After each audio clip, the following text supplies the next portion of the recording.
We're at the Pacific International Quilt Festival in Santa Clara, celebrating the art of quilting for the 31st anniversary. Now here we have this quilt that won Best of Show, and just from the look of it, you can see the amount of detail put into the quilt.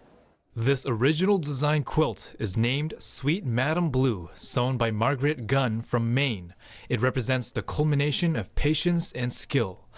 David Mancuso, an antiques collector at heart and the man behind the Quilt Festival, says, "It's very exciting to be a part of the quilting community, and it's interesting how things have changed over the years.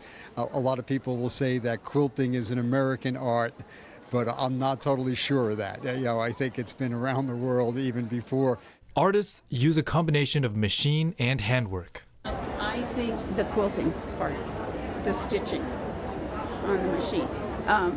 This is applique, this is applique. The festival is a hybrid event drawing in guests and artists from all over, including Australia and Japan.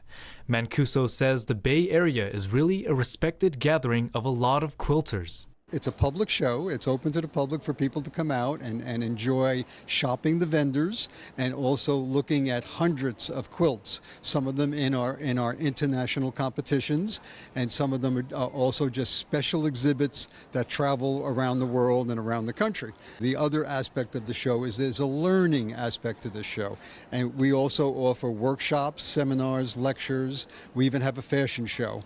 We have wearable art here. We have textile art and, of course, quilting art. Entries had to be stitched within the last 3 years. Mancuso showed off another quilt from a prize-winning quilter.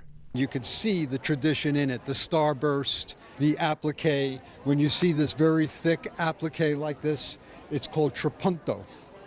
Okay, and it's a very old, people in the 18th century were using trapunto in their quilting. So this is a great example of a traditional quilt. Lucy Mice, an attendee, is getting inspiration from the clothing as she likes sewing her own clothes. I think for me it's creativity and the uniqueness. I'm making it for me, and I'm using the colors of fabrics that I like, the patterns of fabrics that I like. She's been sewing since 1997.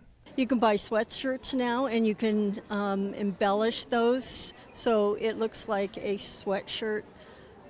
Beautiful sweatshirt coat for yourself. This year, the festival runs from October 13th to Sunday, October 16th.